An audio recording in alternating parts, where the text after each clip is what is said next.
Hello everyone. In today's 12th Commerce SP lecture, we are in chapter number 1, Introduction of Corporate Finance. और introduction हमने finish कर लिया है. We are in importance. So let us move towards ebook.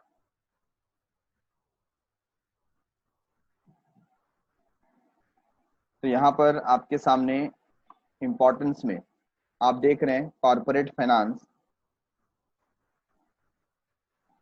In the functional management of business enterprise, importance is given to production, finance, marketing and personal activities. सबको यहाँ पर importance दिया जा रहा है. Among all these activities, utmost important is given to financial activities, क्योंकि financial activities क्या करते हैं, कोऑर्डिनेट करते हैं. यहीं से सारी चीजें स्टार्ट होती हैं. अगर आपके रास्ते में कुछ हर्डल्स हैं, ऑब्स्टेकल है, तो सबसे पहला वो क्या होता है, finance. The importance of the corporate finance may be discussed as follows. तो यहाँ पर you are talking about corporate finance, और फाइनेंस की जब बात करते हैं तो actually you are talking about raising money and investing it. आप फंड कैसे रेज करें और उसे इन्वेस्ट कहाँ करें, इसके बारे में बात कर रहे हैं. तो इसमें आप फाइनेंशियल प्लानिंग भी करते हैं. क्या करते हैं, फाइनेंशियल प्लानिंग. तो ये करने से सबसे पहला आपको डिसीजन मेकिंग में हेल्प हो जाता है. You can take better decisions. Most of the important decisions of the business enterprises are determined on the basis of availability of funds. पैसा है तो उसके हिसाब से आप क्या कर सकते हो, डिसीजन ले सकते हो. तो availability of fund is very much necessary. It is difficult to perform any functions of business enterprises independently without finance. अगर आपने financial planning नहीं की है, आपके पास फंड्स की कमी है, तो आप कोई भी बिजनेस डिसीजन इंडिपेंडेंटली नहीं ले पाओगे. उसको सक्सेसफुल बनाने में बहुत प्रॉब्लम्स आएंगी. तो पहला जो स्टेप होता है वो है finance. Every decisions in the business is needed to be taken keeping in view of its impact on profitability. अगर आपकी एक्टिविटी से कुछ प्रॉफिट निकलने वाला है तो ही आप डिसीजन लोगे, नहीं तो वो एक्टिविटी हम परफॉर्म करेंगे क्या, बिल्कुल नहीं करेंगे. There may be number of alternatives, but the management is required to select the best one which will enhance profitability. तो यहाँ पर हमारे सामने जब भी हमें डिसीजन लेना होता है तो कुछ अल्टरनेटिव्स हम सोच करके रखते हैं. सिर्फ प्लान ए नहीं है हमारे पास. We already have many plans in front of us. हमको क्या करना पड़ता है, उसमें से जो बेस्ट इन्वेस्टमेंट स्कीम है उसके अंदर हमें इन्वेस्ट करके बेटर रिटर्न फेच करना होता है. तो बेटर रिटर्न्स के लिए डिसीजन लेना बहुत इंपॉर्टेंट है. Business organisation can give green signal to project only when it is financially viable. Financially viable का मतलब आपके पास पैसे उतने हैं कि आप लगा सको और उसमें से फिर आपको रिटर्न्स मिले, प्रॉफिटेबिलिटी मिले.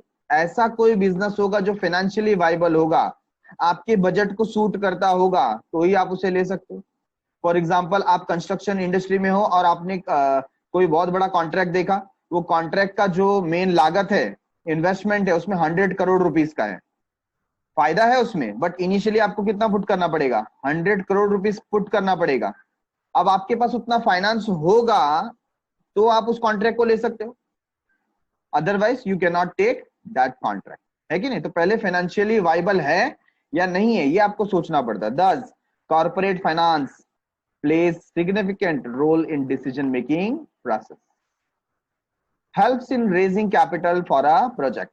आप कोई भी प्रोजेक्ट रन कर रहे हो, अगर कॉर्पोरेट फाइनेंस या फाइनेंशियल प्लानिंग आपने की है तो इसकी मदद से आप क्या कर सकते हो, किसी भी प्रोजेक्ट के लिए कैपिटल रेज कर सकते हो. आपके पास नहीं है कोई बात नहीं, आप शेयर इशू करके, डिबेंचर इशू करके या कोई स्कीम चला करके पैसे रेज कर सकते हो, अगर आपके पास कॉर्पोरेट फाइनेंस है तो. मतलब आपने फाइनेंशियल प्लानिंग अच्छे से की है तो. Whenever a business firm wants to start a new venture, it needs to raise capital. Business firm can raise funds by issuing share, debenture, bonds, or even by taking loans from the bank.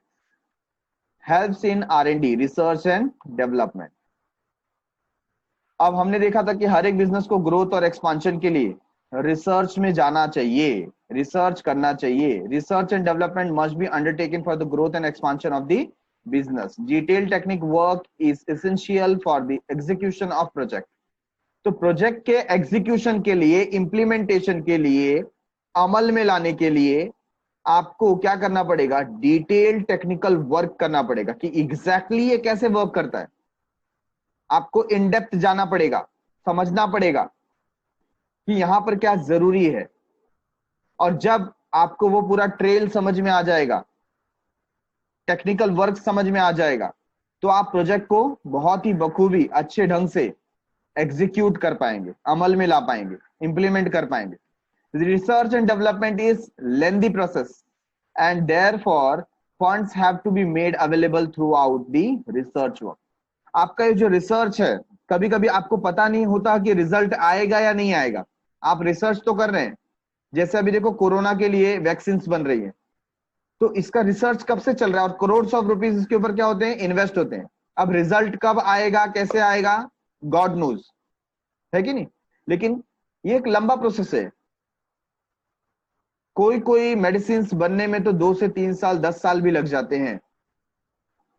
तो इतने long period के लिए जो investment हो रहा है, वो research work को सपोर्ट करना है, तो आपके पास उतना फाइनेंस होना चाहिए। अगर आपके पास फाइनेंशियल प्लानिंग नहीं है, कॉर्पोरेट फाइनेंस के बारे में आप सोचते नहीं हो, तो you can not go for research work.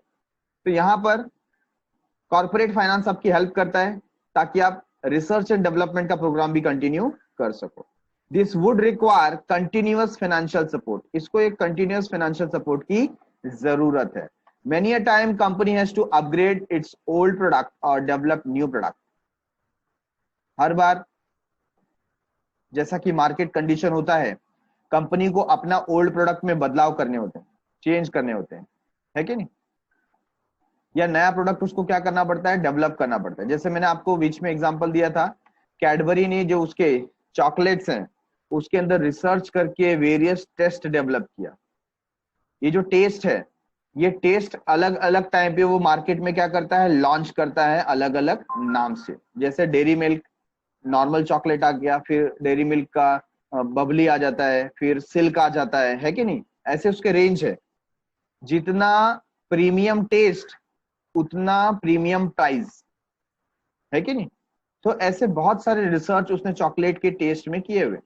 Similarly आप देखो, जो केक शॉप है उनके नए नए वैरायटीज आते रहते हैं, तो ये भी उनका क्या रहता है? छोटा छोटा रिसर्च होता है कि हम लोग ऐसा कौन सा टेस्ट जनरेट करें, ऐसे कौन सा नया स्टाइल बनाए, ऐसा कौन सा नया डिजाइन बनाए जो कस्टमर्स को पसंद आ सकता है कि नहीं? To attract the customer, for this company has to conduct survey. और इसके लिए कई बार क्या करना पड़ता है? सर्वे करना पड़ता है। अगर आपने सपोज मार्केट में कोई नया शैम्पू लेकर के आ रहे हो, तो ये मार्केट में चलेगा कि नहीं चलेगा, कस्टमर को पसंद आएगा कि नहीं आएगा, तो ये आपको कुछ लोगों के ऊपर सैंपल टेस्ट करना पड़ता है, ठीक है? Market analysis etcetera, which again requires financial support. और ये सब फ्री में नहीं होता, इसके लिए huge amount of finance provide करना पड़ता है। Helps in smooth running of business firm. भाई पैसा है तो आपका बिजनेस भी अच्छा चलेगा।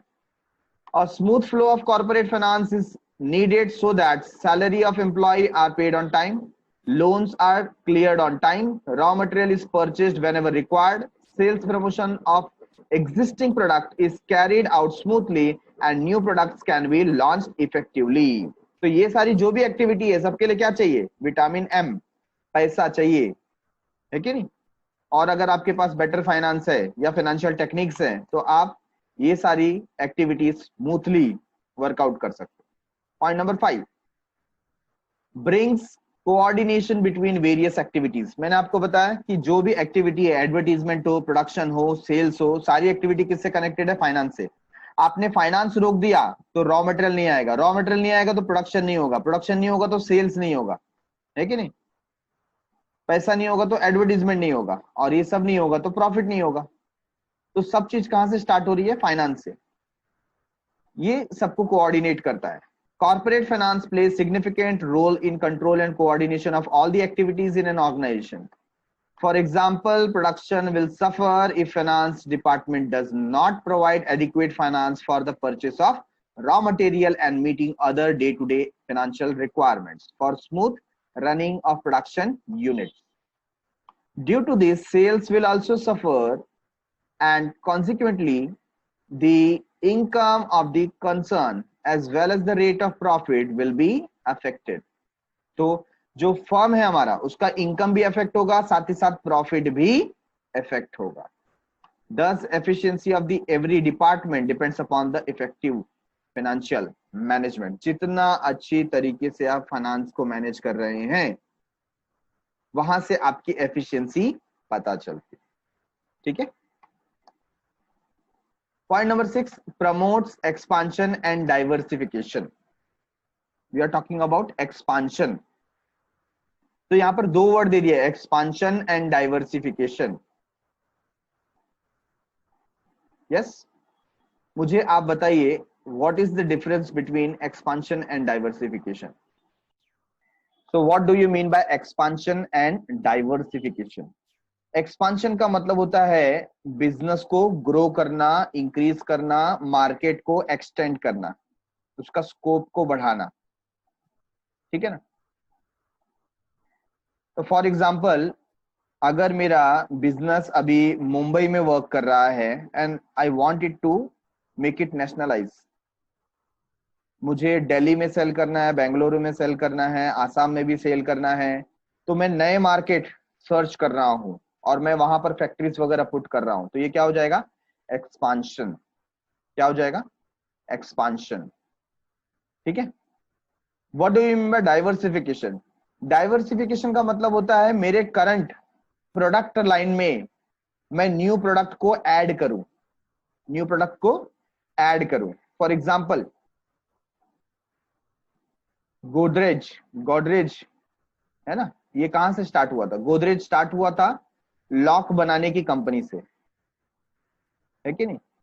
फिर धीरे धीरे गोदरेज ने क्या किया, जो तिजोरियां होती हैं, सेफ है ना, वो बनाना स्टार्ट किया.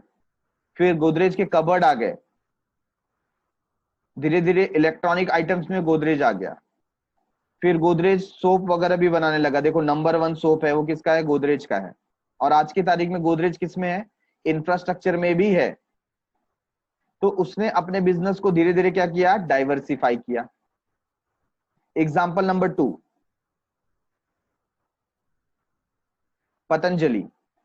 पतंजलि ने कुछ आयुर्वेदिक मेडिसिन से बिजनेस स्टार्ट किया और धीरे धीरे अपने आप को fast moving consumer goods provider में कन्वर्ट कर लिया. आज की तारीख में वो आयुर्वेदिक मेडिसिन तो सेल कर रही है, बट साथ ही साथ आटा नूडल्स, राइस, पल्सेस, ऑयल है ना, जो ग्रोसरी है वो भी वो सप्लाई कर रही है. तो यहां पर हम क्या देख रहे हैं, उसने अपने बिजनेस को डाइवर्सिफाई किया, है कि नहीं. मतलब एक ही प्रोडक्ट पे डिपेंड नहीं है, सारे प्रोडक्ट से थोड़ा थोड़ा थोड़ा थोड़ा इनकम आ रहा है. तो expansion and diversification go hand by hand, साथ ही साथ जा सकते हैं. सिर्फ एक्सपांड करना है मतलब हम प्रोडक्ट लाइन में कुछ ऐड नहीं कर रहे हैं, अपने बिजनेस को ग्रो कर रहे हैं, नए फैक्ट्रीज पुट कर रहे हैं, नया मार्केट सर्च कर रहे हैं. बट जब हम डाइवर्सिफिकेशन की बात करते हैं, that means we are adding a new product in our product line. वो डाइवर्सिफिकेशन हो गया. Modern machines and modern techniques are required for expansion and diversification. अगर आपको एक्सपांशन करना है, डाइवर्सिफिकेशन करना है, तो आपके पास मॉडर्न मशीन होनी चाहिए, मॉडर्न टेक्निक्स होने चाहिए. Corporate finance provide money to purchase modern machine and technologies. और अगर आपके पास पैसा है, कॉर्पोरेट फाइनेंस प्रोवाइड करता है, तो आप मशीन भी परचेस कर सकते हो, टेक्नोलॉजी भी परचेस कर सकते हो. Therefore, finance become mandatory for expansion and diversification of the company. Company के एक्सपांशन के लिए, डाइवर्सिफिकेशन के लिए फाइनेंस इज नीडेड, है कि नहीं. पैसा ही नहीं रहेगा तो क्या एक्सपांड करोगे, क्या नया टेक्नोलॉजी परचेस करोगे, नहीं कर पाओगे. Management risk. पॉइंट नंबर 6 क्या था, प्रमोट एक्सपांशन एंड डाइवर्सिफिकेशन. ठीक है ना. और पॉइंट नंबर 7 क्या है, मैनेजमेंट, मैनेजिंग रिस्क, रिस्क को मैनेज करना. Company has to manage several risk such as sudden fall in sales, loss due to natural calamities, loss due to strike etcetera. तो कहीं भी, कैसे भी, कभी भी क्या आ सकता है, लॉस आ सकता है। जैसे फॉल इन सेल, अचानक देखो आज कोरोना में क्या हुआ, बहुत सारे इंडस्ट्रीज का सेल्स वॉल्यूम क्या हो गया है, रिड्यूस हो गया है बिलो 50%, इवन 25% भी वो सेल कर पा रहे नहीं है कि नहीं। नेचुरल कैलामिटीज है, लॉस ड्यू टू स्ट्राइक है, ये सब लॉस होता रहता है। Company needs to be ready for that. तो यहाँ पर लिखा है company needs financial aid to manage such risk. ऐसे केस में कंपनी को फाइनेंशियल हेल्प चाहिए। ये हेल्प कहाँ से मिलेगा, अगर उसके पास पहले से कुछ रिजर्व रखा हुआ है ना, या फाइनेंशियल प्लानिंग करके रखा हुआ है, तो ऐसे सिचुएशन में भी वो क्या कर सकती है, सरवाइव कर सकती है। ठीक है ना। रिप्लेस ओल्ड एसेट, ये जरूरी है। Over the period of time हमारे एसेट्स डेप्रिशिएट होते रहते हैं, तो एक ऐसा समय आ जाता है कि पुराने एसेट को आपको क्या करना पड़ता है, रिप्लेस करना पड़ता है ना। Assets such as plant and machinery become old and outdated over the years. They have to be replaced by new assets. Finance is required to purchase new assets. बहुत ही सिंपल है, कुछ नया नहीं है, कुछ एक्सप्लेन करने जैसा नहीं है। ठीक है ना। Payment of dividend and interest, आपने ये जो पैसा उठाया है मार्केट से, उसका आपको डिविडेंड पे करना है, इंटरेस्ट पे करना है, क्योंकि उसका कुछ कॉस्ट लगता है ना। आपने लोन लिया तो इंटरेस्ट पे करना पड़ेगा, आपने शेयर के थ्रू कैपिटल रेज किया है तो आपको डिविडेंड पे करना पड़ेगा। तो फाइनेंस है तो आप पे कर सकते हो। Finance is needed to pay dividend to share holder and interest to creditors and bank. Payment of taxes और फीस, फीस पे करना है, टैक्स पे करना है, उसके लिए भी पैसा चाहिए। Company has to pay taxes to government such as income tax, goods and service tax, GST and fees to registrar of companies on various occasions. Finance is needed for paying these taxes and fees। तो यहाँ पर तो actually importance of finance की बात कर दी, पैसा क्यों जरूरी है। अभी पैसा तो सब जगह जरूरी है ही, without finance you can not run your business, है कि नहीं। तो ये कुछ 10 पॉइंट्स हमारे सामने रखे गए हैं जो शो करते हैं importance of corporate finance. Getting it. Point number 1, helps in decision making. Point number 2, helps in raising capital for a project. Point number 3, research and development. Number 4, smooth running of business firm. Number 5, coordination between various activities. Number 6, promote expansion and diversification. Number 7, managing risk. 8, replace old asset. 9, payment of dividend and interest. Point number 10, payment of taxes or fees. तो ये कुछ 10 point है जिससे हमें समझ में आया कि कॉर्पोरेट फाइनेंस का क्या इंपॉर्टेंस है। Now the topic is capital requirement. Capital requirement की यहाँ पर एक अलग से टॉपिक देने की क्या जरूरत है। तो समझिए कि ये फर्स्ट चैप्टर है, इसलिए यहाँ पर बताया गया है कि एज अ एंटरप्रेन्योर आपको कैपिटल का रिक्वायरमेंट होता है। ठीक है। और कई बार हमने इस पर्टिकुलर टॉपिक को आगे भी लिया है। ठीक है। When a business entrepreneur convince an idea of setting up a business enterprise. Convince क्यों बोला है, जब हम यहाँ पर प्रमोटर्स की बात करते हैं ना, तो अगर आपको ह्यूज बिजनेस सेटअप करना है तो आपको सबको कन्विंस करना पड़ता है। तो यहाँ पर जो एंटरप्रेन्योर है वो कंसीव करता है, मतलब एक बीज बोता है किसका, बिजनेस का, जो एक बहुत बड़ा ह्यूज ट्री बन करके डेवलप होगा, है कि नहीं। The commercial viability of the idea is investigated. तब ऐसा पहले समझा जाता है कि क्या ये कमर्शियली वायबल है कि नहीं, चलेगा या नहीं चलेगा। आइडिया तो आपने दे दिया, बट ये कितना सक्सेसफुल होगा इसके ऊपर इन्वेस्टिगेशन क्या होता है, जरूरी होता है। Once the entrepreneur is satisfied with the feasibility of the project, serious steps are taken to start the project। एक बार उसको मालूम पड़ गया कि ठीक है ये फिजिबल है, मतलब हमारे बजट में बैठ रहा है और मुझे लगता है ये रन करेगा चलेगा, तो सीरियस स्टेप लेना स्टार्ट करता है ताकि प्रोजेक्ट क्या हो जाए, स्टार्ट हो जाए। The first and foremost step is to take decision on the amount of capital requirement. पहला क्या है, पहला तो ये डिसाइड करते हैं कितना पैसा लगेगा, how much capital is required to start the business, to start and run the business. This task has to be perform with utmost care. बहुत ही ध्यान से करना पड़ता है आपको।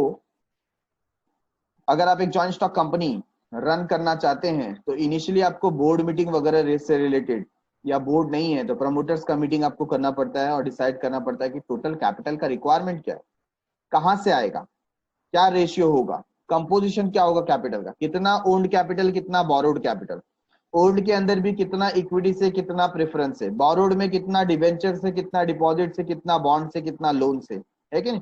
इसका एक कंपोजिशन सेट करना पड़ता है ताकि हम कॉस्ट को मिनिमाइज कर सकें, कॉस्ट को मिनिमाइज कर सकें।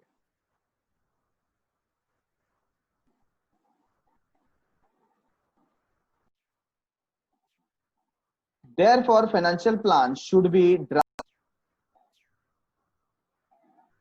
thus while deciding about the volume of capital requirement, an entrepreneur has to take into consideration fixed capital requirement and working capital requirement.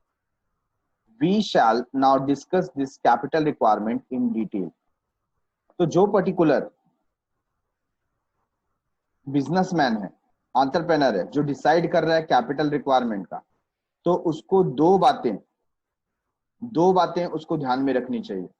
पहला फिक्स्ड कैपिटल रिक्वायरमेंट और दूसरा वर्किंग कैपिटल रिक्वायरमेंट, है ना। मतलब asset purchase करने में कितना amount लगेगा, और डे टू डे बिजनेस को रन करना है तो आपको रॉ मटेरियल के लिए कितना पैसा चाहिए, आपको स्टॉक कितना मेंटेन करना है, वर्कर्स को कितना पेमेंट करना है, फिर जो इलेक्ट्रिसिटी बिल आएगा, वाटर बिल आएगा, मेंटेनेंस का खर्चा आएगा, रिपेयर्स आएगा, है ना, उसको कितना पे करना है। तो दोनों के लिए आपके पास अमाउंट होना चाहिए। तो आपको ये नहीं भूलना चाहिए कि सिर्फ कैपिटल आपको फिक्स्ड एसेट के लिए नहीं, वर्किंग कैपिटल के लिए भी नीडेड है। We shall now discuss this capital requirement in detail, और डिटेल में हम इस रिक्वायरमेंट को डिस्कस कर रहे हैं आगे। अभी कैपिटल रिक्वायरमेंट कहां पर कैसे कितना होगा वो हमारे लिए नई चीज नहीं है। देखिए सबसे पहले रिक्वायरमेंट किसकी है, फिक्स्ड कैपिटल की। मुझको एक सीन याद आता है, एक फिल्म आई थी, आमिर खान जूही चावला, इनको लेकर के एक फिल्म बनी थी, हम हैं राही प्यार के, ओल्ड फिल्म है। इसके अंदर आमिर खान का रोल रहता है कि उसके जो दीदी और जीजा जी रहते हैं उनका कुछ एक्सीडेंट वगैरह में उनका जान चला जाता है, तो उनकी जो फैक्ट्री रहती है वो आमिर खान के सुपुर्द आ जाती है, मतलब उसकी देखरेख आमिर खान को करनी रहती है। अभी वो जो फैक्ट्री रहती है ऐसे ही लॉस में रन करती रहती है, तो वहां पर ये जो फैक्ट्री है वो रेडीमेड गारमेंट बनाने का काम करती है, क्लोथ्स वगैरह, ठीक है। तो उनके पास जो मैनेजर होता है वो मैनेजर जापान रिटर्न होता है, जापान से सीख करके आया रहता है, और उसने जापान में देखा रहता है कि सारे एक्टिविटीज को बाइफरगेट करके अलग अलग डिपार्टमेंट बना दिया गया।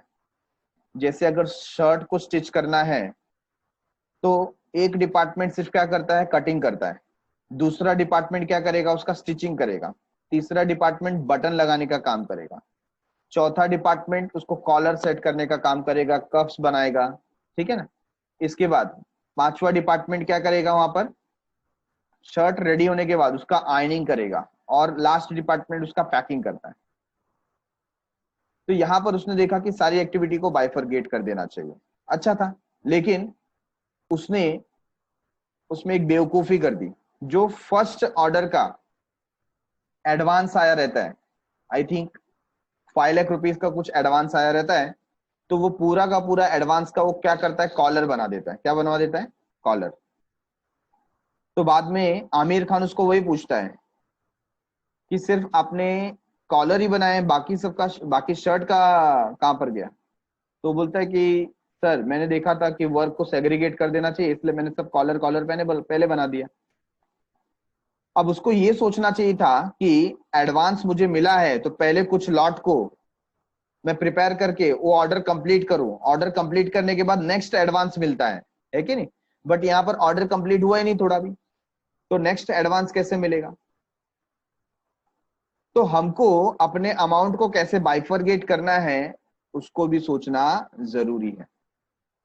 तो यहाँ पर सबसे पहला रिक्वायरमेंट फिक्स्ड कैपिटल के लिए आया, क्योंकि आपको अगर मैन्युफैक्चरिंग एक्टिविटी स्टार्ट करनी है या कोई भी एक्टिविटी स्टार्ट करनी है, आपको पहले फिक्स्ड कैपिटल के बारे में सोचना पड़ता है, because it required huge finance. Fixed capital is the capital which is used for buying fixed asset which are used for a longer period of time in the business. These assets are not meant for sale. ये हम लोग ने resale के लिए नहीं purchase किया, हम उसको यूज करने वाले हैं। In simple word, fixed capital refers to capital invested for acquiring fixed asset. तो फिक्स्ड कैपिटल क्या होता है? जो फिक्स्ड असेट परचेज करने के लिए आप कैपिटल इन्वेस्ट करते हो उसे बोलते हैं fixed capital. This stage in the business for long period almost permanently, है ना, क्योंकि आपने इसको फिक्स्ड एसेट पे लगाया तो ये परमानेंट तौर पर आपके साथ में रहेगा। Example of fixed capital R capital used for purchasing land, building, furniture, plant and machinery etcetera. Such capital is required usually at the time of establishment of new company. नया कंपनी का establishment होता है तो ये सारे capital आपको initially लगेंगे, है ना, ये सब असेट परचेस करने पड़ेंगे तो इतना कैपिटल लगने वाला ही है। However, existing companies may also need such capital for their expansion and development. Existing company है तो उसको भी expansion करना है, development करना है, replacement करना है, तो उसके लिए भी fixed capital की requirement होगी। तो 100 बात की एक बात यही है कि fixed capital का मतलब होता है ऐसा capital जिससे आप fixed asset purchase करते हैं, और ज्यादातर इसकी जरूरत किसको होती है? जो न्यू कंपनीज हैं, अभी अभी फॉर्म हो रही हैं, उनको ज्यादा जरूरत है। Initial planning is of fixed capital requirement is made by companies promoter. Starting में प्रमोटर इसका प्लानिंग करते हैं। For this they first prepare a list of fixed asset needed by the company and cost of this asset. पहले वो list बना लेते हैं कि कितने हमें फिक्स्ड असेट चाहिए, क्या क्या चाहिए, क्या कॉस्ट लगेगा, तो एक एस्टिमेटेड कॉस्ट वो निकाल लेते हैं। They collect information regarding price of land, cost of construction of the building, cost of plant and machinery, etc. ये सब का कॉस्टिंग निकाला जाता है। The cost of different fixed asset is calculated and the resulting figure would be the total of fixed capital requirement of a new firm. और इस सब का फिर क्या किया जाता है? टोटल किया जाता है। तो हमको पता चलता है कि कितना फिक्स्ड कैपिटल का रिक्वायरमेंट बिजनेस के अंदर है। In recent year, estimating fixed capital requirement has assumed great importance, particularly because of the modern industrial process, which require increased use of heavy and automated machine. तो आज की तारीख में आप जब फिक्स्ड कैपिटल की बात कर रहे हैं तो ये बहुत ही इंपॉर्टेंट हो जाता है। क्यों? क्योंकि आज रोबोटिक वर्क ज्यादा किया जाता है। हम धीरे धीरे लेबर इंटेंसिव टेक्निक से कैपिटल इंटेंसिव टेक्निक की तरफ बढ़ रहे हैं। मतलब ऑर्गेनाइजेशन में हम भी चाहते हैं कि मॉडर्न मशीन्स आए, है ना, तो इस ऑटोमेटेड मशीनरी को परचेस करने के लिए वी रिक्वायर ह्यूज कैपिटल। तो यहाँ पर ज्यादा कंसीडर किया जाता है कि जब भी हम फिक्स्ड कैपिटल की बात करें तो हमारा जो मेन फोकस होता है मॉडर्न मशीन्स के ऊपर होता है। ठीक है। An entrepreneur obtain funds for the purchase of fixed asset from the capital market। और एंटरप्रेन्योर को ये पैसा कहां से मिलेगा? कैपिटल मार्केट से मिलेगा। क्योंकि ये लॉन्ग टर्म है तो हम सोचेंगे कि इसका कॉस्ट कैसे मिनिमाइज किया जा सके, क्योंकि लॉन्ग टर्म बेसिस पे हमको इसका इंटरेस्ट पे करना पड़ेगा, मे बी फॉर 15, 20 ईयर्स और 30 ईयर्स तक, है कि नहीं। Funding can come from issue of share, debenture, bonds और obtaining even long term loan. तो यहां से फंड्स का रिक्वायरमेंट पूरा हो सकता है। ठीक है। Now next topic is factors affecting fixed capital requirement। आपका जो फिक्स्ड कैपिटल रिक्वायरमेंट है वो रिलेटेड है फिक्स्ड एसेट से। कितने फिक्स्ड एसेट आपको चाहिए, उनका वैल्यूएशन क्या है, तो ऐसे कौन से फैक्टर्स हैं जो डिटरमाइन करेंगे आपका फिक्स्ड कैपिटल कितना होना चाहिए, है ना। तो ये फैक्टर्स क्या क्या हैं? पहला है नेचर ऑफ बिजनेस। तो अगर आपका एक मैन्युफैक्चरिंग इंडस्ट्री है तो आपको मशीन्स वगैरह ज्यादा लगेंगे. Manufacturing industries and public utilities have to invest huge amount of funds to acquire fixed asset. उनको ज्यादा एसेट परचेस करने पड़ते हैं. व्हाइल ट्रेडिंग बिजनेस में नॉट नीड ह्यूज इन्वेस्टमेंट. लेकिन जो ट्रेडिंग बिजनेस है, ट्रेडिंग बिजनेस मतलब जो परचेस करके क्या करता है, सेल करता है ना. ऐसा जो बिजनेस होगा परचेस करके सेल करने वाला, उसको फिक्स्ड कैपिटल उतना ज्यादा नहीं लगेगा. Getting it. लेकिन जो मैन्युफैक्चरिंग इंडस्ट्री वाले हैं उनको मशीन्स वगैरह ज्यादा परचेस करना पड़ता है. पब्लिक यूटिलिटी जैसे ट्रांसपोर्टेशन वगैरह है कि नहीं, उनको भी क्या करना पड़ता है, फिक्स्ड कैपिटल का एक्सपेंडिचर ज्यादा करना पड़ता है. दूसरा, साइज ऑफ बिजनेस. जितना बड़ा साइज ऑफ बिजनेस उतना ज्यादा capital investment. Where a business firm is set up to carry a large scale operations, its fixed capital requirement are likely to be high. तो अगर आपका लार्ज स्केल ऑपरेशन है, mass level पे आप काम कर रहे हो, है कि नहीं, तो ऑब्वियसली आपको फाइनेंस भी ज्यादा लगेगा. It is because most of their production process are based on automatic machines and equipment. ज्यादातर जो आपका ये है प्रोसेस है वो हैवी इक्विपमेंट के ऊपर डिपेंड करता है, ऑटोमेटिक मशीन्स के ऊपर डिपेंड करता है. जैसे मैं एक एग्जांपल देना चाहूंगा कि रिसेंटली अक्षय कुमार की एक मूवी आई थी पैडमैन, है कि नहीं. पैडमैन में भी आप सब लोगों ने देखी होगी. तो जो सैनिटरी पैड्स बनते हैं तो अक्षय कुमार वहां पर देखता है कि जो ह्यूज कंपनीज है वो करोड्स ऑफ रुपीज लगाती हैं उस मशीनरी के अंदर, और वो उसको क्या करता है, उस प्रोसेस को 3 पार्ट्स में डिवाइड कर देता है, और चीपेस्ट सैनिटरी पैड ये बनाने में वो क्या होता है, कामयाब हो जाता है कि नहीं. तो हम देखते हैं कि जहां पर ऑटोमेटेड मशीन्स यूज हो रही है, क्या यूज हो रही है, ऑटोमेटेड मशीन्स, तो वहां पर ह्यूज कैपिटल का रिक्वायरमेंट होता है. Okay. Scope of business. Scope of business. There are business firms which are formed to carry on production or distribution on a large scale. Such business would require more amount of fixed capital. तो scope of business क्या है आपका, अगर आप large scale पे production और distribution करना चाहते हैं, है कि नहीं, तो आपको ह्यूज फंड का रिक्वायरमेंट है, क्योंकि आपको प्रोड्यूस भी करना है और डिस्ट्रीब्यूट भी करना है. तो आप मैन्युफैक्चरर भी हो और होलसेलर भी हो, तो ऐसे केस में आपका कैपिटल रिक्वायरमेंट इंक्रीज हो जाता है. एक्सटेंट ऑफ लीज और रेंट. आपका अगर ज्यादातर वर्क लीज पे हो रहा है कि नहीं, if entrepreneur decides to acquire asset on lease or on rental basis, less amount of funds for fixed asset will be needed for the business. Just like banking industry, जो ज्यादातर bank होते हैं ना, वो खुद के एसेट मैनेज नहीं करते हैं, ज्यादातर वो लीज पे ही चलाते हैं. किस पे चलाते हैं, लीज पे. लीज मतलब लॉन्गर ड्यूरेशन का रेंट पे करते हैं, rent agreement of 15 years 20 years. Getting it. तो जो एसेट मुझे परचेस करना था, परचेस करने की जगह पे अगर मैं उसका रेंट पे कर रहा हूं ना, तो मुझे ह्यूज कैपिटल की रिक्वायरमेंट नहीं है. फॉर एग्जांपल, कोई फैक्ट्री एरिया है, उसको मैं परचेस करने जाऊं तो सपोज 50 करोड़ रुपीस लगेंगे, लेकिन मैंने उसके वो लीज की बात की. किसकी बात की, लीज की. तो उसने बोला कि आप मंथली बेसिस पे 5 लाख रुपीस दीजिए. तो 5 लाख रुपीस मंथली बेसिस पे दे करके मैं उसको क्या कर सकता हूँ, यूज कर सकता हूँ. तो एट वन टाइम मुझको 50 करोड़ रुपीस इन्वेस्ट करने की जरूरत पड़ेगी नहीं. Getting it.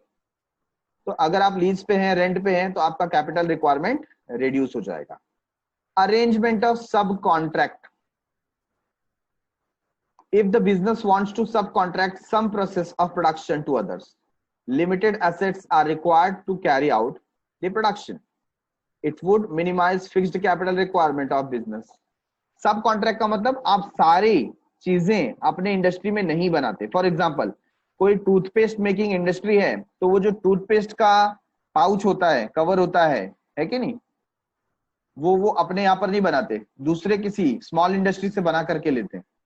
जो कार मैन्युफैक्चरिंग कंपनी है, वो बहुत सारे पार्ट्स, जो छोटे छोटे पार्ट्स होते हैं, वो खुद नहीं बनाते, है कि नहीं. तो इसकी वजह से क्या होता है, जब आप आउटसोर्स करते हो, किसी को सब कॉन्ट्रैक्ट दे देते हो, तो आपको उससे रिलेटेड मशीनरी परचेस करने की जरूरत नहीं, मेंटेन करने की जरूरत नहीं होती है. तो ये आपका कॉस्ट बच गया, है कि नहीं. जैसे कोल्ड ड्रिंक या सॉफ्ट ड्रिंक बनाने वाली कंपनीज जो है, तो उनके जो बॉटल्स होते हैं, वो बॉटल के लिए वो किसी स्मॉल स्केल इंडस्ट्री को पकड़ लेते हैं, उनको ऑर्डर दे देते कि इतने बॉटल्स हमको चाहिए, बराबर है। वैसे ही रैपर है, पैकिंग के लिए जो रैपर्स वगैरह यूज होते हैं, है कि नहीं, चाहे वो डेयरी मिल्क का बात कर लो आप, चॉकलेट्स का, या बिस्किट्स के रैपर्स का बात कर लो, तो बहुत सारे ऐसे ऑर्गेनाइजेशन है जो दूसरे छोटे ऑर्गेनाइजेशन को, स्मॉल ऑर्गेनाइजेशन को क्या देते हैं, कॉन्ट्रैक्ट देते हैं, वर्क देते हैं, और इसकी वजह से बड़े ऑर्गेनाइजेशन को मशीनरी परचेस करने की जरूरत पड़ती नहीं है, उतना पैसा तो उनका बच गया। Acquisition of old asset, if old equipment and plants are available at low prices, हम सेकेंड हैंड की बात करें है ना, then it would reduce the need of investment in fixed asset. अगर आपको ओल्ड इक्विपमेंट मिल जा रहा है, प्लांट मिल जा रहा है, तो आपका फिक्स्ड एसेट का रिक्वायरमेंट कम हो गया, आपका जो खर्चा था वो कम हो गया, क्योंकि सेकेंड हैंड में ऐसे भी चीजें क्या मिलती है, सस्ती मिलती है। आप क्विकर.com पे चले जाओ, OLX पे चले जाओ, बहुत सारे प्रोडक्ट आपको रीजनेबल रेट में, कम रेट में मिल जाएंगे, है कि नहीं। तो अगर आप ओल्ड एसेट को एक्वायर करना चाहते हैं, तो उससे आपकी फिक्स्ड कैपिटल की रिक्वायरमेंट रिड्यूस हो सकती है। Acquisition of the asset on concessional rate, concessional rate, कम रेट में अगर आप एक्वायर करते हो, with view to foster industrial growth at regional level, the government may provide land and building material at concessional rate. आपको याद होगा Tata nano, है कि नहीं, टाटा नैनो, टाटा नैनो अपनी जो फर्स्ट फैक्ट्री है वो पश्चिम बंगाल, वेस्ट बंगाल में सेट करना चाहती थी, बट वेस्ट बंगाल में उसको वो सपोर्ट नहीं मिल पाया। उसने काम स्टार्ट कर दिया था वहां पर, बट सपोर्ट नहीं मिल पाया। वहां के जो लोग थे वो विलेज बचाओ, गांव बचाओ, फॉरेस्ट बचाओ, ये सब का आंदोलन करने लगे और उसको फैक्ट्री वहां पर सेटअप करने दी नहीं। फिर ममता बनर्जी जो वहां की चीफ मिनिस्टर हैं, उन्होंने भी क्या कर दिया, वहां से नकार दिया। तो टाटा ग्रुप ऑफ इंडस्ट्रीज फिर नए प्लेस के सर्च में जा रहा था, और उन्होंने एक टारगेट लिया था कि विद इन अ ईयर वो टाटा नैनो जो कार है वो 1 लाख रुपीस में लॉन्च करेंगे। अब यहाँ पर फैक्ट्री ओपन करने के लिए प्लेस नहीं मिल रहा है, तो वो अपना टारगेट पूरा करे तो कैसे करे। और अभी अगर फैक्ट्री को शिफ्ट करना है तो ऑब्वियसली इसका इंपैक्ट कार के प्राइस पे आ जाएगा। अगर फैक्ट्री के स्पेस के लिए ज्यादा पैसे देने पड़े तो ऑब्वियसली ना, जो 1 लाख का कार का सपना आपने देखा था वो तो फिर बहुत मुश्किल है, क्योंकि एक्स्ट्रा पैसा आपको देना पड़ेगा।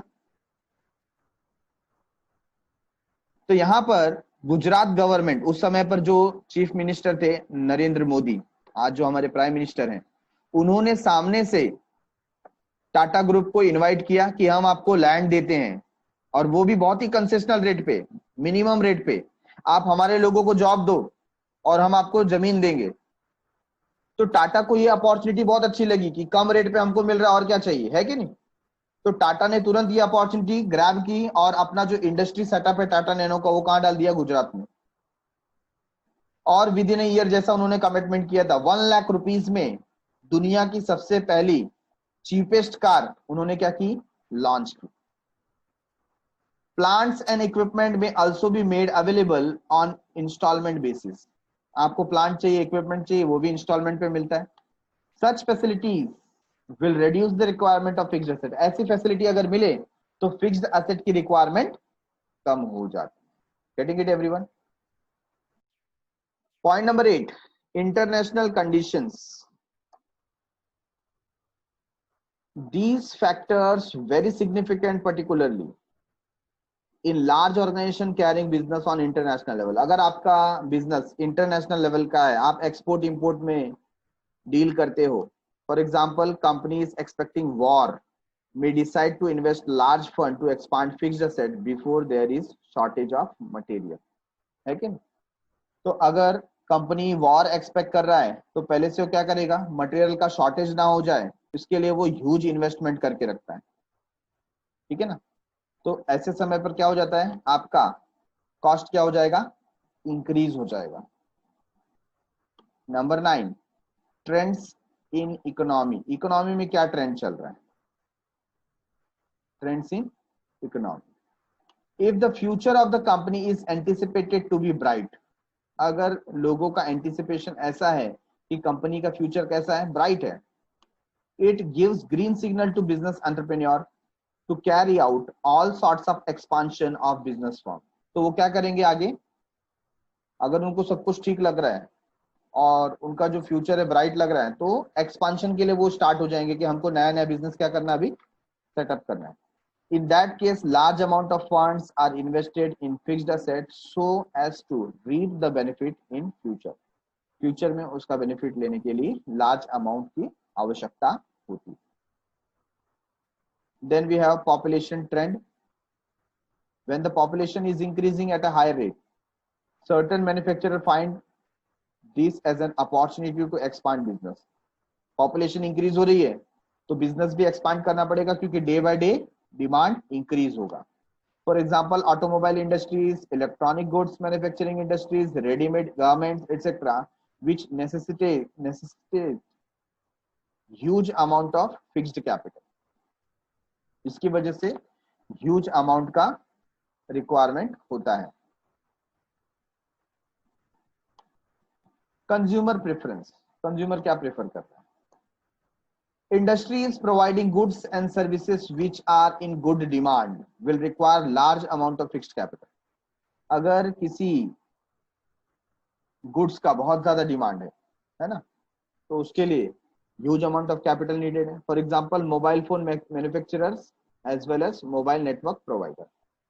तो जो मोबाइल मैन्युफैक्चरर्स है, सेलफोन बनाते हैं, तो उनकी इंडस्ट्री में क्या होता है, हम हमेशा देखते हैं कि न्यू वर्जन्स आते रहते हैं और न्यू वर्जन्स के लिए न्यू मशीनरीज वगैरह भी होनी चाहिए, ठीक है। तो यहाँ पर ह्यूज कैपिटल रिक्वायरमेंट होता है। कॉम्पिटेटिव फैक्टर, हमारा कंपटीशन किसके साथ में है? These factors is prime element in decision making regarding fixed capital requirement. These factors is prime element, ये पहला एलिमेंट है किसमें, decision making regarding fixed capital requirement. कितना कैपिटल आपको रिक्वायर है वो आपको देखना है, तो सबसे आप क्या करोगे, पहले कॉम्पिटेटिव फैक्टर देखोगे। If one of the competitors shift to automation, the other company in the same line of activity will be compelled to follow that competitor.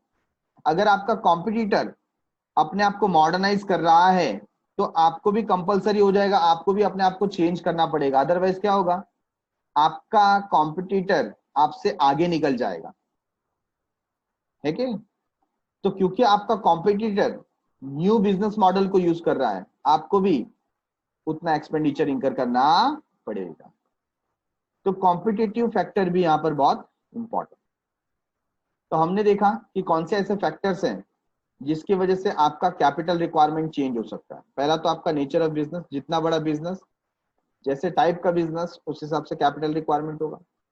Size of business, scope of business, extent of lease और rent. अगर आप lease और rent की बात करते हैं तो आपका कैपिटल रिक्वायरमेंट कम हो जाएगा। अगर आप सब कॉन्ट्रैक्ट देते हैं किसी स्मॉल स्केल इंडस्ट्री वाले को, तो भी आपका कॉस्ट कम लगेगा। एक्विजिशन ऑफ ओल्ड एसेट, पुराने एसेट से काम चला ले रहे हैं तो भी आपका कॉस्ट कम लगेगा।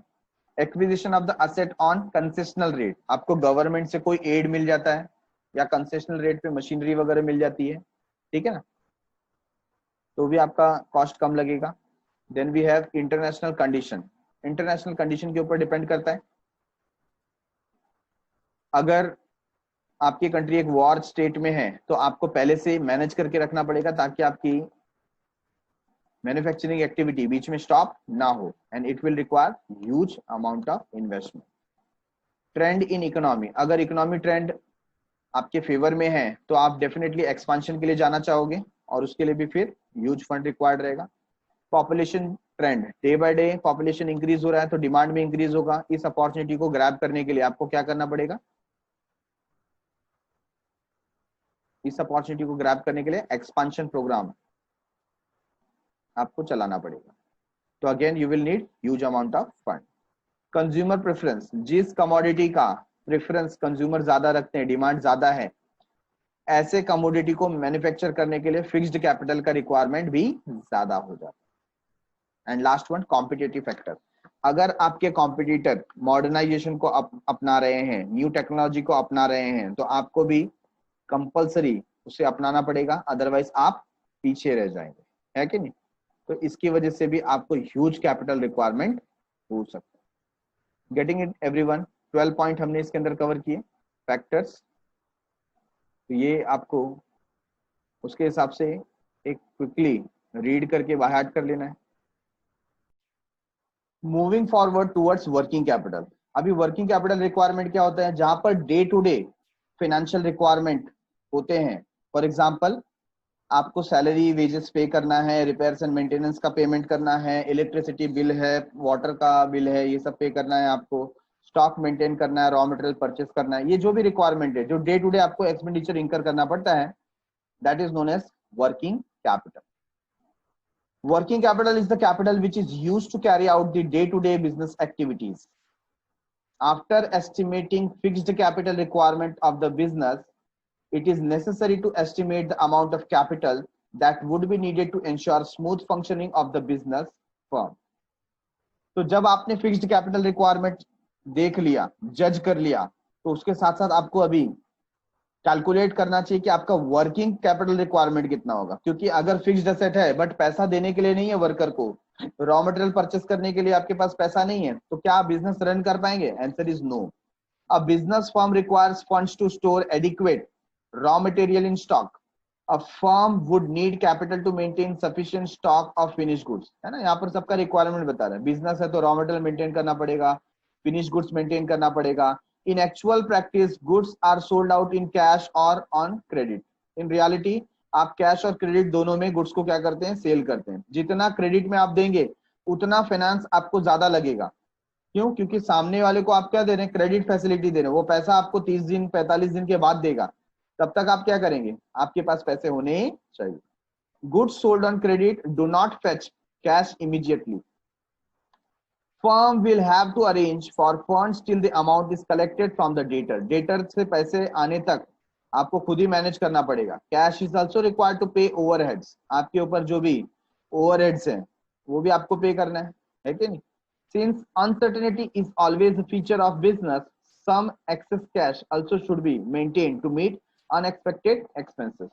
तो कभी भी कोई भी contingencies आ सकती है, तो उस contingency को देखते हुए आपको कंटिजेंसी रिजर्व भी मेंटेन करना चाहिए। मतलब आपको क्या करना पड़ेगा? अलग से कुछ अमाउंट मेंटेन करना पड़ेगा। तो ये कुछ रिक्वायरमेंट आपके सामने होती है कैश, ठीक है। Does a business firm will have to arrange capital for the following? किसके लिए चाहिए? Building up inventory. इन्वेंटरी मतलब स्टॉक, स्टॉक के लिए चाहिए। दूसरा, फाइनेंसिंग रिसीवेबल्स, जो आपके डेटर्स है, बिल्स रिसीवेबल है ना, तो उनसे पैसा आना बाकी है, तब तक आपको फाइनेंस मेंटेन करना पड़ेगा। Covering day to day operating expenses, daily basis पे जो ऑपरेटिंग एक्सपेंसेस आपके चल रहे हैं, है ना, डेली एक्सपेंसेस जो भी कुछ होते रहते हैं, छोटे मोटे स्टेशनरी का खर्चा होता है, रिपेयरिंग मेंटेनेंस का होता है, एडवर्टीजमेंट वगैरह होता रहता है, तो उसके लिए आपको जो पैसे का जरूरत है वो सब वर्किंग कैपिटल में कवर अप होता है।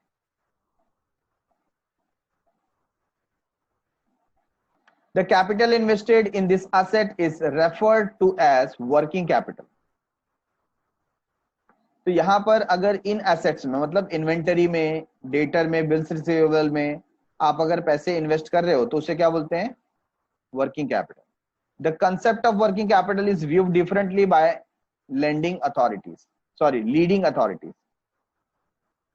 Some authorities consider working capital as equivalent to excess of current asset over current liability. अब यहां पर वर्किंग कैपिटल को क्या किया गया है?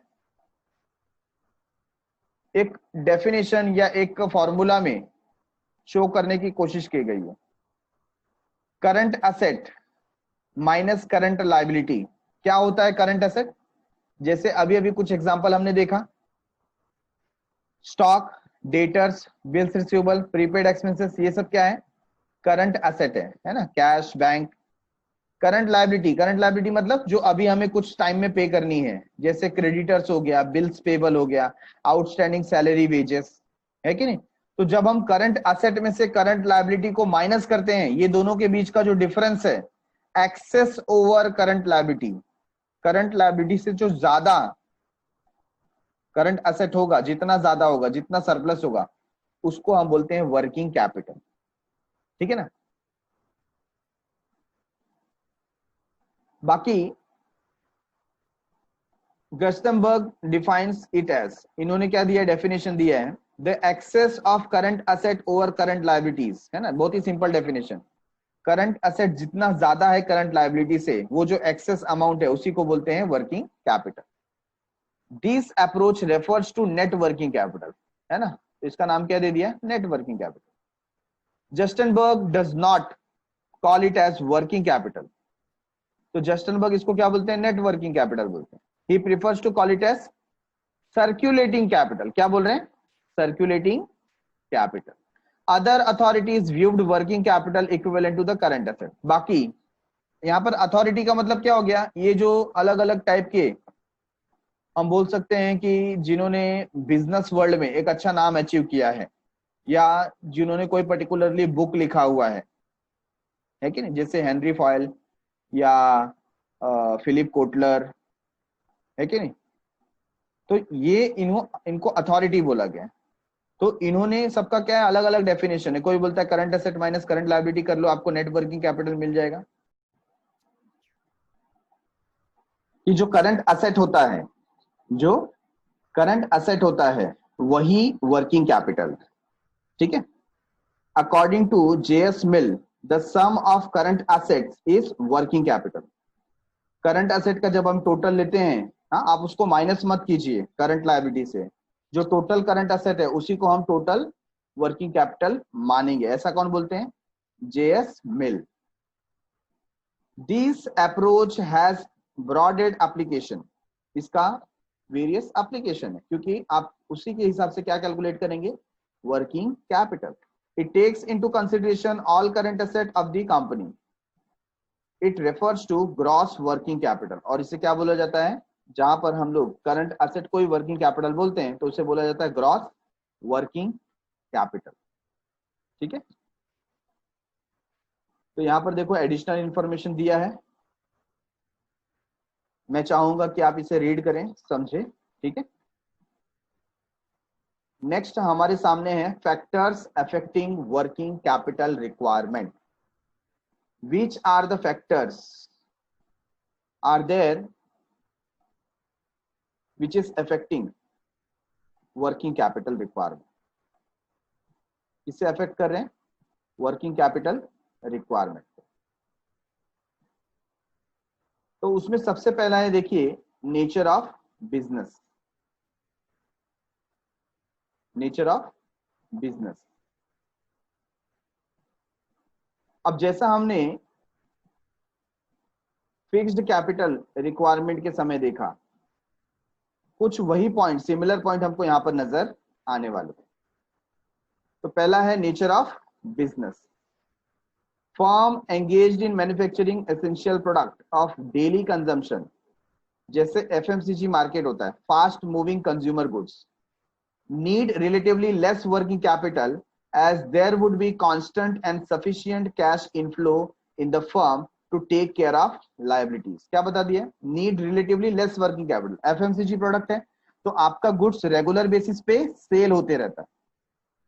अभी रेगुलर सेल हो रहा है तो आपको रेगुलर इनकम जनरेट हो रही है, तो आप क्या कर सकते हैं, अपने लायबिलिटीज को टाइमली बेसिस पे पे कर सकते हो, तो आपको वर्किंग कैपिटल रिक्वायरमेंट कम हो जाएगा। Likewise public utility concern have to maintain small working capital because of continuous flow of cash from their customer।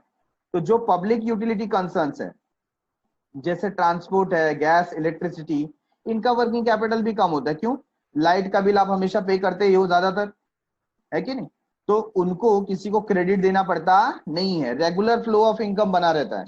ऐसे केस में उनका वर्किंग कैपिटल क्या होता है, कम होता है। Okay.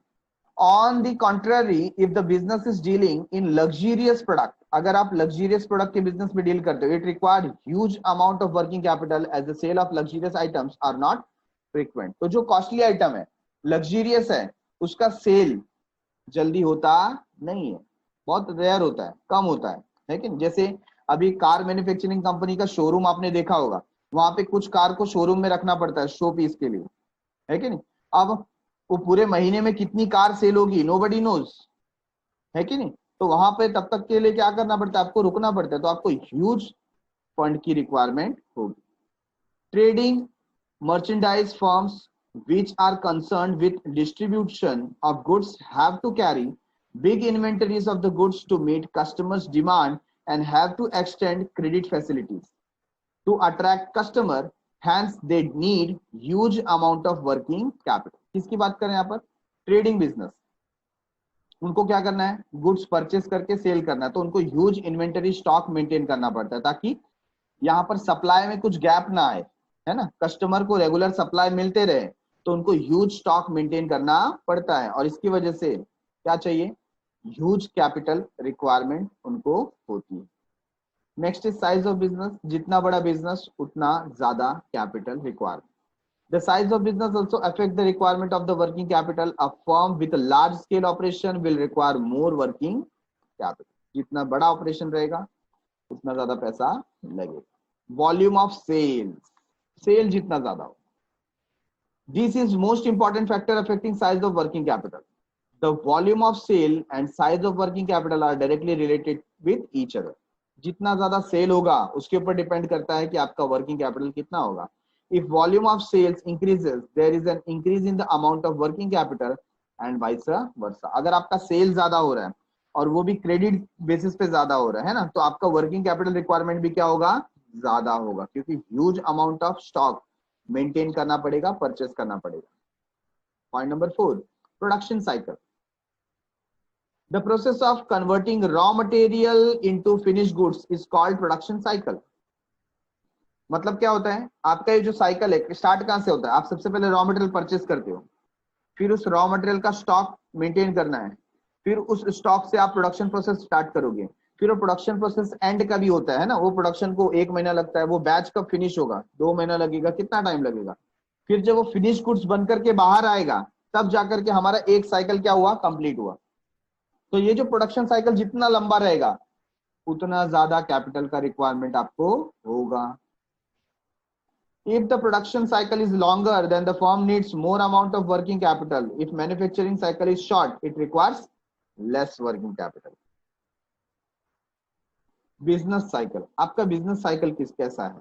When there is a boom in the economy, sales will increase. जब economy में बूम होगा, सेल आपका बढ़ेगा। This will lead to increase in the investment in stock, और आपको फिर स्टॉक ज्यादा परचेस करना पड़ेगा। This require additional working capital, और इसकी वजह से एक्स्ट्रा कैपिटल चाहिए। During recession, sales will decline and hence the need of working capital will also decline। Recession के समय सेल डिक्रीज हो जाएगा, वर्किंग कैपिटल रिक्वायरमेंट भी कम हो जाएगा। Okay, number 6, terms of purchase and sales. Terms of purchase and sales. If the firm does not get credit facility for purchase but adopts liberal credit policy for its sales, then it requires more working capital। अगर आपको माल credit पे नहीं मिल रहा है लेकिन आप customer को credit पे बेच रहे हो, है ना, उधारी पे आपको तो नहीं मिल रहा है तो आपको पैसा देना पड़ रहा है, लेकिन कस्टमर को आप उधारी पे दे रहे हो तो आपको इधर भी पैसा देना है, उधर भी पैसा देना है, तो आपका जो वर्किंग कैपिटल रिक्वायरमेंट वो क्या हो जाएगा, इंक्रीज हो जाएगा। On the other hand, if credit terms of purchase are favourable and terms of credit sales are less liberal, मतलब अगर आपको क्रेडिट मिल रहा है अपने सप्लायर से तो उनको पैसा आपको 1-2 महीने के बाद देना पड़ेगा, तो आपको भी एक क्या मिल गया, क्रेडिट पीरियड मिल गया। और दूसरा, सामने वाले से भी आप उतने लिबरल नहीं हो, आप भी टाइमली बेसिस पे उनसे वसूली करते हो, है ना, तो आपका वसूली अगर टाइम पे होता है तो आप टाइमली बेसिस पे पेमेंट कर सकते हो, तो ऐसे केस में आपका वर्किंग कैपिटल क्या हो जाएगा, रिड्यूस हो जाएगा, कम हो जाएगा। Then requirement of cash will be less, thus working capital requirement will be reduced। Point number 7, credit control। Credit control includes the factors such as volume of credit sale, कितना goods आप credit basis पे cell करते हो, the terms of credit sale, क्या आपका policy है related to credit sale, मतलब अगर सपोज आप 30 डेज का क्रेडिट देते हो तो क्या 30 डेज में आपका कस्टमर आपको पे कर देता है, क्या इतनी स्ट्रांग पॉलिसी आप मेंटेन करते हो? The collection policy etcetera. If credit control policy is sound, it is possible for company to improve its cash flow. अगर क्रेडिट पॉलिसी अच्छी है तो हम क्या कर सकते हैं, यहाँ पर कैश फ्लो प्रॉपर मेंटेन कर सकते हैं. If credit policy is liberal, it creates a problem of collection of fund. तो लिबरल है तो फंड के कलेक्शन में क्या हो सकता है, प्रॉब्लम हो सकता है. It can increase possibility of bad debts, है ना. मतलब आप अगर वसूली नहीं कर पा रहे हो तो बहुत सारे कस्टमर्स बाद में क्या करेंगे, आपको पेमेंट ही नहीं करेंगे, तो आपका बहुत सारा अमाउंट बैड डेट्स में चला जाएगा. Therefore a firm requires more working capital, और इसकी वजह से ज्यादा वर्किंग कैपिटल की रिक्वायरमेंट होगी. The firm making cash sales require less working capital. और अगर आप कैश बेसिस पे ट्रांजेक्शन कर रहे हो तो आपको वर्किंग कैपिटल बहुत ही कम मेंटेन करना पड़ेगा. Point number 8, growth and expansion. The working capital requirement of a firm will increase with growth of firm. A growing company needs funds continuously to support large scale operation. तो अगर आप grow कर रहे हो, expansion कर रहे हो, तो ऑब्वियसली आपको ज्यादा पैसा लगेगा लार्ज स्केल ऑपरेशन के लिए. तो ग्रोथ एंड एक्सपांशन ये एक फैक्टर है. Management ability. कभी कभी एबिलिटी बहुत ही काम की चीज है. एबिलिटी की वजह से आपका वर्किंग कैपिटल क्या हो सकता है, रिड्यूस हो सकता है. The requirement of the working capital is reduced if there is a proper coordination between production and distribution of the goods.